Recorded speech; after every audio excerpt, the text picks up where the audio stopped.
दोस्तों, आज मैं आप सभी के लिए एक बहुत ही इंटरेस्टिंग स्टोरी लेकर आया हूँ। प्लीज़ ध्यानपूर्वक सुने। अगर अच्छा लगे तो इस स्टोरी के लाइक ज़रूर करिएगा दोस्तों, और कमेंट करके ज़रूर बताएं कि इसमें क्या कमी रह गई है। तो दोस्तों, ज़्यादा टाइम वेस्ट ना करते हुए इस स्टोरी को मैं शुरू करता हूँ। एक राहुल नाम का लड़का था जो देखने में पर्सनालिटी काफ़ी अच्छा था, दबंग था, बॉडी बॉडी सोडी बना रखा था, लुक काफ़ी अच्छा था, लड़कियां उस पर मरती थी। मैंने पर्सनालिटी काफ़ी अच्छा था, लेकिन उसमें एक खासियत थी कि लोगों को हेल्प बहुत करता था। उसे गलत चीज़ सहा नहीं जाता था। जहाँ भी गलत होता था वह उसमें अपने आप को उछाल लेता था। इसी तरह कई बार अपनी माँ बाप से डांट भी सुना, लोगों से झगड़ा भी कर लेता था, क्योंकि जहाँ गलत देखा तो झगड़ा करना शुरू कर देता था। उसके सामने अकेला, मैंने फाइटिंग में उसे कोई जीत नहीं सका। अपने आप को इस तरह से शरीर को बना लिया था फिजिकल से कि उसके सामने अच्छे अच्छे लोग की पतलून गीली हो जाती थी। तो लेकिन माँ बाप उसे बहुत तंग आ चुके थे। हमेशा माँ बाप को राहुल की फ़िक्र रहती थी कि आखिर ये लड़का करेगा क्या, कुछ समझ में नहीं आता। लोगों से झगड़ा करना इसका एक पेशा बन गया है। बस मार पीट वाले मटर गश्ती करता है, मस्ती करते रहता है, कुछ भी करियर का प्लानिंग नहीं कर रहा। पता नहीं इसका लाइफ कैसे बीतेगा। दोस्तों, काफ़ी टेंशन फैमिली हो रहे थे अपने बच्चों से लेकर। दोस्तों, हर कोई का फैमिली पेरेंट्स टेंशन होते हैं जब बेटा इस तरह निकलता है, लोगों से झगड़ा करता है, लोगों को मारता पीटता है। तो समझिए, करने का मतलब वो दबागाई बहुत किया, उसे किसी की बात बर्दाश्त नहीं होती। यानी कि जो उससे पंगा लेता था उसको नंगा करके छोड़ता था। तो दोस्तों, दोस्त भी काफ़ी था। एक दिन अचानक क्या होता है कि वो लड़का बाहर जाने की प्लानिंग करता है कि यार, यहाँ रहने से कुछ नहीं होगा। फैमिली पेरेंट्स के साथ रहने में काफ़ी परेशानी, बात भी सुनता था अपने पेरेंट्स से। तो सोचा कि बाहर चला जाता हूँ। तो उसने मुंबई जाने का प्लानिंग किया कि जाता हूँ मुंबई, घूमूंगा, ऐश करूँगा और साथ में पढ़ाई भी करूँगा। तो सोचा कि चलो, लेकिन माँ बाप उसे परमिशन नहीं देते हैं। लेकिन किसी तरह माँ बाप को मनाता है और मुंबई की ओर चल जाता है। दोस्तों, यहीं से उसका लाइफ में टर्निंग पॉइंट आता है। यहीं से उसका लाइफ चेंजिंग बिल्कुल होने वाला है। दोस्तों, स्टोरी में बहुत ही मज़ा आने वाला है। प्लीज़ ध्यान से सुनिए आप लोग। अगर मेरा वॉइस क्लियर नहीं आ रहा हो तो प्लीज़ सॉरी दोस्तों, क्योंकि मेरा ये फर्स्ट स्टोरी है। ऐसे ही रिकॉर्डिंग कर रहा हूँ मोबाइल के थ्रू अभी, तो इसलिए सॉरी। दोस्तों, जब आगे जाता है, मुंबई पहुँचता है, पैसा तो लेकर गया ही था। रूम लेता है, रहता है, काफ़ी अच्छा रूम लेता है, एक रूम का फ्लैट लेता है और उसी में रहता है। वहाँ भी उससे कुछ दोस्त भी बनाता है। वहाँ भी जिम ज्वाइन करना, बॉडी बनाना उसका तो एक, जैसे हम लोग पानी बिना रह नहीं सकते, बिल्कुल उसका एक पेशा बन गया था। जिम करना, फिजिकल फिटनेस पर ध्यान देना उसका एक तरह का पेशा बन गया था। उसके के बिना हुआ उसे मन ही नहीं लगता था। अच्छी खासी जिम भी ज्वाइन किया। वहाँ जाकर दोस्तों, ऐसे ही एक दिन रोड पर जा रहा था, कहीं से आ रहा था, तो राहुल को क्या देखा कि एक लड़की थी जो बहुत ही क्यूट प्यारी सी लग रही थी। तो उस पर नज़र पड़ता है, जो राहुल की आंखों में बस जाती है। वो लड़की काफ़ी क्यूट सी प्यारी सी लड़की थी।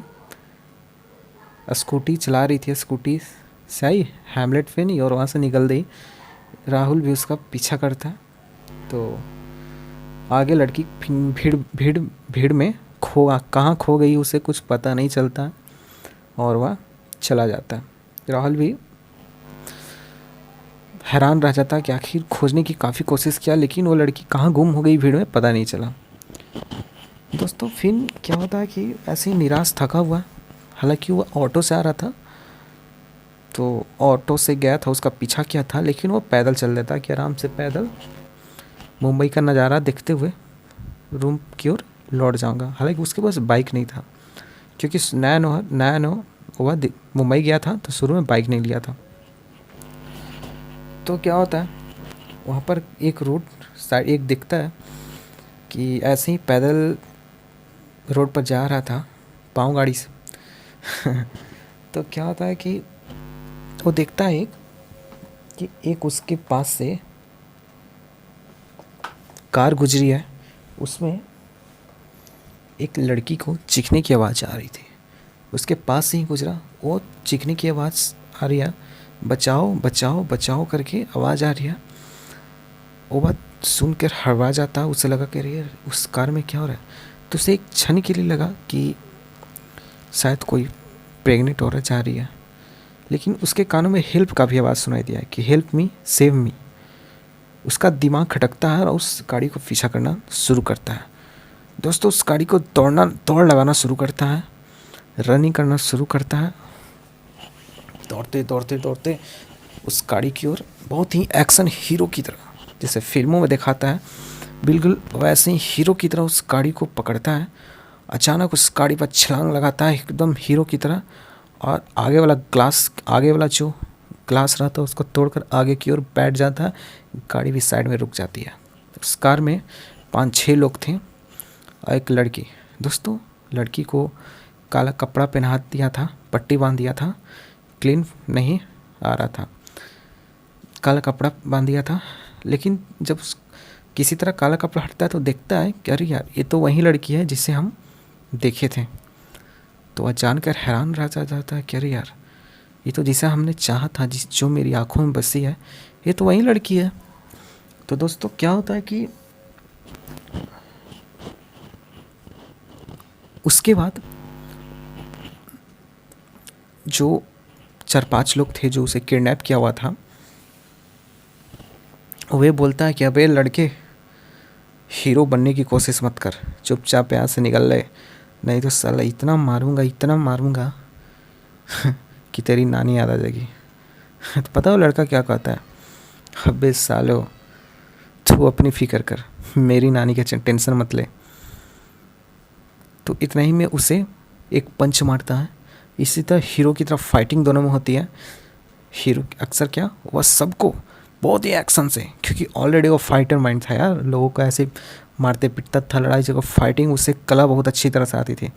लोगों को ऐसे ऐसे एक्शन से मारा ना, जैसे फिल्मों में दिखाई जाती है, बिल्कुल उसी तरह एक्शन से मारा और वह गिर जाता है। सब वहाँ से भाग 9-2-11 हो जाता है। वो लड़की को सेव किया। इतना में ही पुलिस आ जाती है तो उस लड़की को बोलती है पुलिस, मैडम आप यहाँ। तो ये राहुल भी सोचता है अरे यार इसको मैडम बोल रहा है। तो लड़की उसको थैंक्स बोलती है, थैंक्स अपनी काट देती है, और वो लड़की काट देती है और कॉल करने की इशारा करके चली जाती है। तो लड़की पुलिस के साथ चली जाती है। तो फिर क्या होता है, वो सोच में पड़ जाता है आखिर मैम क्यों बोला, हो सकता है कुछ होगा, कोई उसके पास पावर होगा या किसी की बेटी होगी, जो भी हो।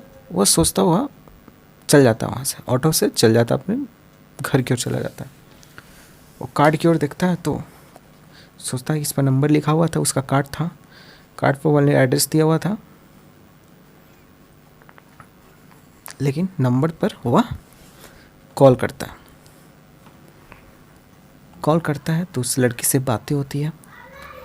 बातें होने के दौरान जब उसे पता चलता है, कॉफ़ी शॉप में मिलने के लिए बुलाती है, तो लड़की हालांकि नहीं बताती है कि मैं कौन हूँ। तो दोनों में बातें होता है, दोनों में प्यार भी हो जाता है, घूमती है फिरती है, ऐश मौज करती है, आपस में दोनों प्यार करने लगता है। आपस में एक दूसरे के प्यार होने के बाद लड़की अपने घर बुलाती है अपने पेरेंट्स से मिलाने के लिए। तो जब पेरेंट्स से मिलाने के लिए आती है, लड़की रिसीव करने आती है खुद उससे लड़के को लेने के लिए। जब पेरेंट्स से मिलाने के लिए आती है तो पता चलता है कि ये तो जो जिस जगह रह रहे हैं वहाँ की डीएम की बेटी है। वो काफ़ी शौक हो जाता है, अरे यार ये किसकी बेटी। उसी टाइम उसे एक पल के लिए पता चलता है ये तो डीएम की बेटी है, डिस्ट्रिक्ट मजिस्ट्रेट। तो हैरान रह जाता कर यार ये तो बहुत बड़ी घर की लड़की है यार। तो उसे जाने से इनकार करता है लड़का, बोलता है कि यार सुनो, मैं नहीं जा सकता अभी, क्योंकि तुम यार इतनी बड़ी घर की लड़की हो, मैं कहाँ एक छोटा सा नॉर्मल इंसान हूँ। हालांकि वो इंसानियत दिखाता है वो प्यार को। हालांकि दोस्तों वो बस शौक हो जाता है कि अरे यार ये तो डीएम की लड़की है यार, बहुत पावरफुल है, वो डिस्ट्रिक्ट मजिस्ट्रेट यार। तो समझाता है, लेकिन फिर वो लड़की मनाती है और ज़बरदस्ती उसे अपने घर ले जाता है। वो तो लड़का तो थरथरा रहा था, ऐसा डर रहा था कि यार इतनी बड़े घर में जा रहा हूँ। तो उस लड़की अपनी फैमिली से मिलाती है अपने पेरेंट्स से। लेकिन यहाँ पर एक कहानी की ट्विस्ट और आता है कि जब लड़की के जो पेरेंट्स से लड़की के जो पिता थे वो लड़के से क्वेश्चन करते हैं कितना कमा लेते हो। तो लड़का बहुत ही अचंभे में बोलता कि सॉरी सर, मैं अभी पढ़ाई कर रहा हूँ, अभी मैं कमा नहीं रहा हूँ, मैं यहाँ पढ़ने के लिए आया हूँ। तो लड़की के जो पिता हैं वो बोले कि झूठ बोल रहे हो, अगर तू पढ़ने के लिए आते तो आज मेरे घर नहीं होते। तो लड़का के भी दिमाग ठनका, कह यार क्या हो रहा है यहाँ पर, ये तो अपने पेरेंट्स से मिलाने के लिए थे, यहाँ क्या सुन रहे हैं। तो उसका पिता थे जो बोला कि पता है तुम्हें हमारी बेटी की पॉकेट मनी कितनी मंथली होता है। तो हालांकि लड़की चुप करने की कोशिश करता है कि डैड ये क्या कर बोल रहे हैं आप, आपने तो सिंपल कहा था उस लड़के से मिलाओ, आप ये सब क्या बोल रहे हैं। लेकिन दोस्तों लड़की की बातों को दबा दिया जाता है और लड़का से सवाल किया जाता है। तो लड़का बहुत प्यार से जवाब देता है, सॉरी सर मुझे इसका कोई आइडिया नहीं।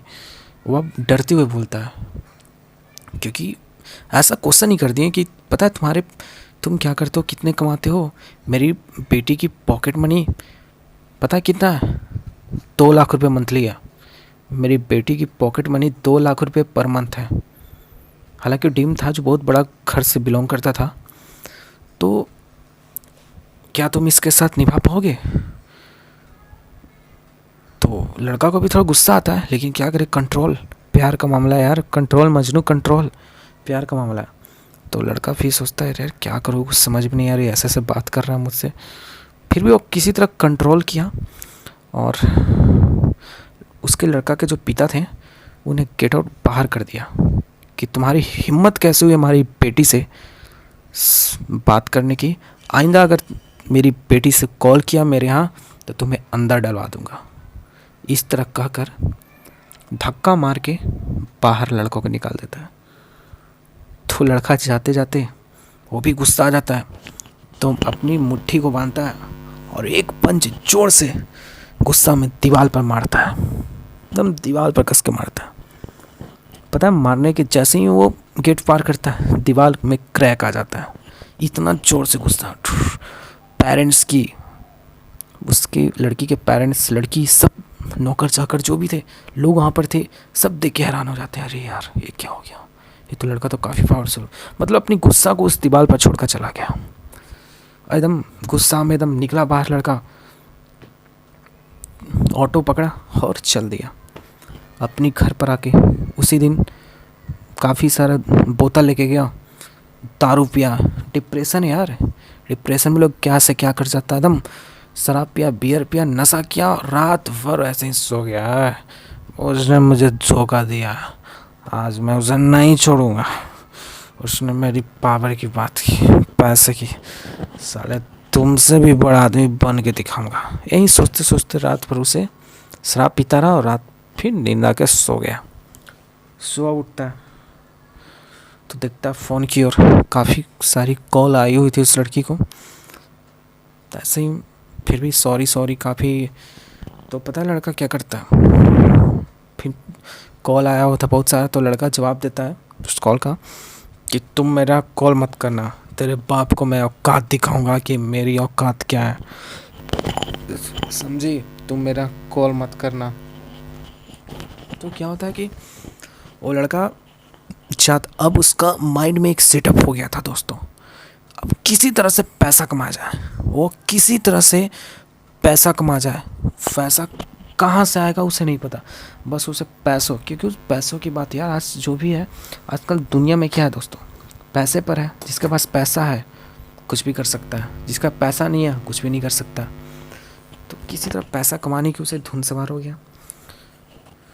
तो एक जगह पता चला एक क्लब है, वहाँ फाइटिंग होती है, उस फाइटिंग में जो भी जीतता है पैसा उसे मिलता है। वो क्लब गया अपनी दोस्तों के साथ, पहले तो दोस्तों के साथ क्या, वहाँ देखा कि बेट लगा हुआ है, अगर एक क्लब में मैं इस आदमी से, लेकिन उस क्लब का एक रूल था। एक क्लब का रूल क्या है दोस्तों कि एक बहुत ही बड़ा महारथन, हर 6 महीना में वहाँ एक फ़ाइटिंग होती है।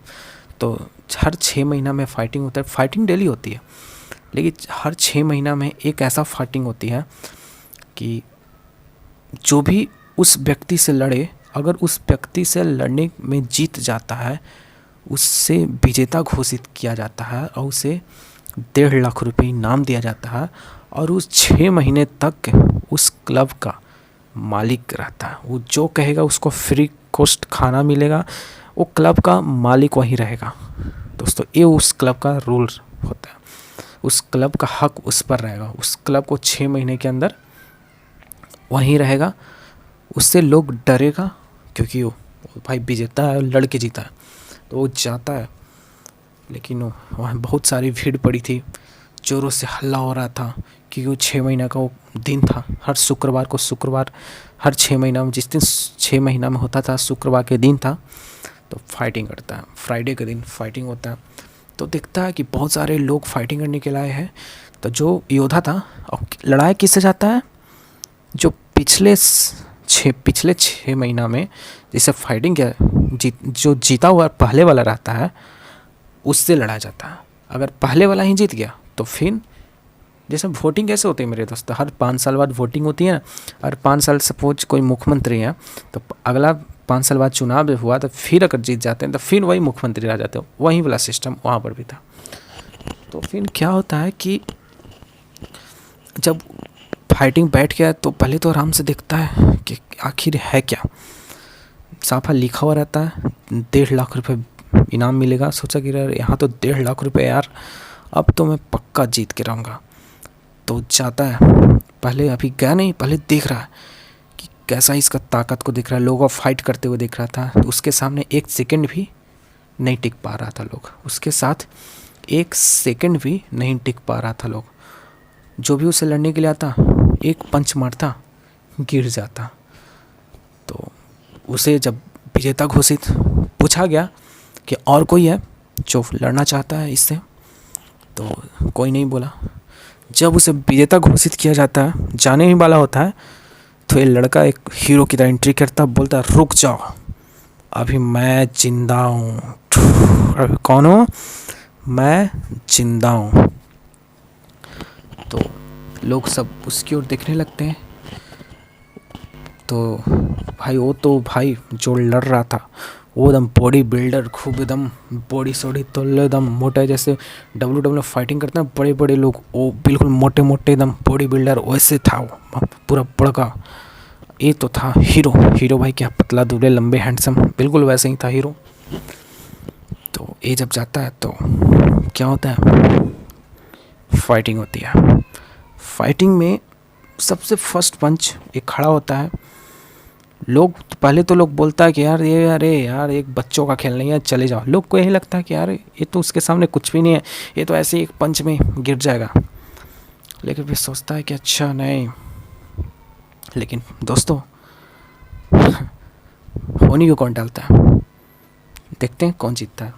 आप लोग के साथ कुछ लोग को अंदाज़ा हो भी गया होगा कि आखिर कौन जीतेगा। ओके दोस्त, तो चलिए मैं बताता हूँ आगे की कहानी, स्टोरी। तो दोस्तों आगे क्या होता है कि जब वो फाइटिंग करता है तो जैसे ही सामने वाला पहलवान इसकी ओर दौड़े दौड़े आता है, बस कुछ नहीं करता। ये लड़का अपनी लेफ्ट पैर को उठाकर एक्शन से, एकदम एक्शन, लेफ्ट पैर को उठाकर उसकी गला रहता है, गले की ओर दे मारता है एक पंच में। बस कुछ नहीं, लड़का अपनी बाजू को मोड़कर खड़ा रहता है और एक पैर को उठाकर एक पंच उसे गला की ओर मारता है। बस वहीं पर वो लड़का, वो जो पहलवान रहता है, वो गिर जाता है नीचे की ओर। कुछ सेकंड के लिए तो वहाँ पर सन्नाटा आदम छा गया। ये नज़ारा देखकर सन्नाटा छा गया। लोगों को लगा कर यार इतने बड़ा पहलवान, जो पहलवान एक इसके सामने एक सेकंड भी नहीं टिकता था, और एक अनजान लड़के ने आकर एक पंच में ही उसे गिरा डाला। वहाँ पर जो फाइटिंग का मेंबर, जो क्लब का जो बहुत बड़े डॉन था, ये नज़ारा को देख रहा था। बहुत बड़े डॉन था वो, कहीं का डॉन था, मुंबई का डॉन था वो। ये नज़ारा को देख रहा था। वो शराब पी रहा था, सामने भीड़ था, लोगों को एकदम खड़ा हो जाता है। ये पंच को देखकर वो डॉन बैठा रहता है, वो भी खड़ा हो जाता है। अरे यार ये क्या हो गया, कौन है आखिर, ये कौन है? तो डॉन आज्ञा देता कि इस लड़के का कुंडली निकाल। डॉन अपने चमचों को आज्ञा देता है, ऑर्डर देता है कि इस लड़के का कुंडली निकालो। दोस्तों इसके बाद की स्टोरी में आप सभी को काफ़ी लंबा हो चुकी है, तो इस स्टोरी को यहाँ पर ही ख़त्म करते हैं। नेक्स्ट वीडियो में आगे की स्टोरी हम लेकर आएंगे। काफ़ी लंबा सीन हो जाएगा, इसलिए मैं इस स्टोरी को यहाँ पर ही ख़त्म करता हूँ दोस्तों। चलिए दोस्तों, कैसा लगा स्टोरी, तो इसका पार्ट 2 मैं ज़रूर लाऊंगा, अगले वीडियो में डालूंगा। तो सुनने के लिए बेकरार रहिए। कैसा लगा कमेंट में ज़रूर बताइए। जय हिंद।